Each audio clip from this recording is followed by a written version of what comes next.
जय जय रघुवीर समर्थ।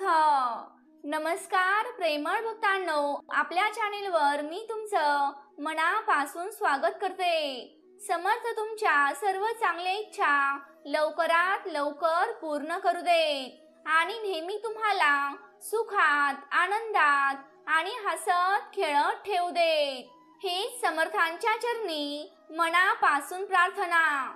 समर्थांना नमस्कार करून आजच्या सुंदर व्हिडिओची सुरुवात करूया।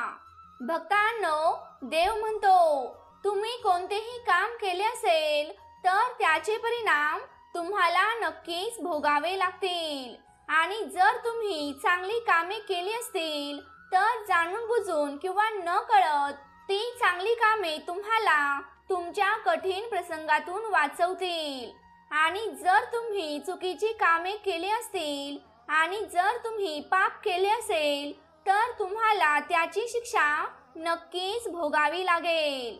मित्रांनो, एखादी व्यक्ती कितीही छुप्या पद्धतीने वागत असली किंवा एखादी व्यक्ती कितीही हुशारीने वागत असली तर असं म्हणतात की देवाच्या आजूबाजूला कॅमेरे बसवलेले असतात।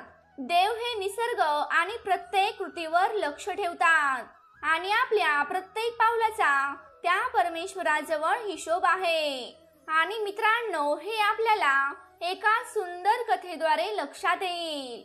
मित्रांनो, एका गावामध्ये दोन मित्र राहत होते आणि या गावात राहून आपण पैसे कमावू शकत नाही असं त्या दोघांनाही वाटलं, आणि मग दोघेही पैसे कमावण्यासाठी शहरामध्ये निघून गेले। तेथे काही वर्ष राहून त्यांनी भरपूर पैसा कमावला। मग त्यांनी विचार केला की आता आपण आपल्या घरी परत जाऊ, कारण आपण खूप पैसे कमावले आहेत। आणि त्यावेळी वाहतुकीच्या इतक्या सुविधा नव्हत्या। ते स्वतःच्या पायावर प्रवास करत होते। वाटेत रात्र झाली म्हणून त्यांनी आजची रात्र इथेच विश्रांती घेण्याचे ठरवले। एक मित्र म्हणाला की मी इथे राहून आपल्या पैशाचे रक्षण करतो, तू बाजारात जा आणि जेवणाची व्यवस्था कर। मग दुसरा मित्र बाजारात गेल्यावर त्याच्या मनात पाप आले। त्याला वाटले की आपण इतके पैसे कमावले आहेत, जर मी त्याला जंगलात मारले तर सर्व पैसे माझे होतील, अन्यथा मला त्याला अर्धा हिस्सा द्यावा लागेल। या चुकीच्या विचारामुळे त्याने मित्राच्या जेवणात विष मिसळले आणि तो अन्न घेऊन मित्राकडे निघून गेला। मित्राने ते अन्न खाल्ले आणि ते अन्न खाल्ल्यामुळे त्याचा तिथेच मृत्यू झाला, आणि तो दुसरा मित्र सगळे पैसे घेऊन घरी परतला। त्यानंतर त्यांच्या घरी मुलगा झाला। त्याचा मुलगा जन्माला आला तेव्हा तो खूप आजारी होता।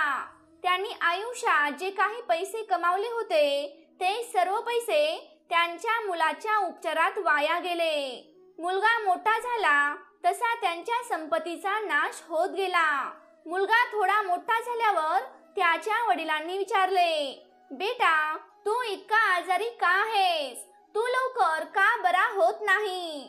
मी माझ्या आयुष्यातील सर्व काही पैसे फक्त तुझ्यावरच गुंतवले आहेत, आणि तरीही तुझी तब्येत काहीच बरी होत नाही।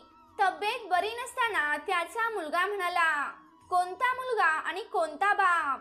मी तुझा तोच मित्र आहे ज्याला तू जंगलात विष पाजून मारले होतेस, आणि माझा तोच हिशोब चुकता करण्यासाठी मी तुझ्या मुलाच्या रूपाने तुझ्या घरी आलो आहे।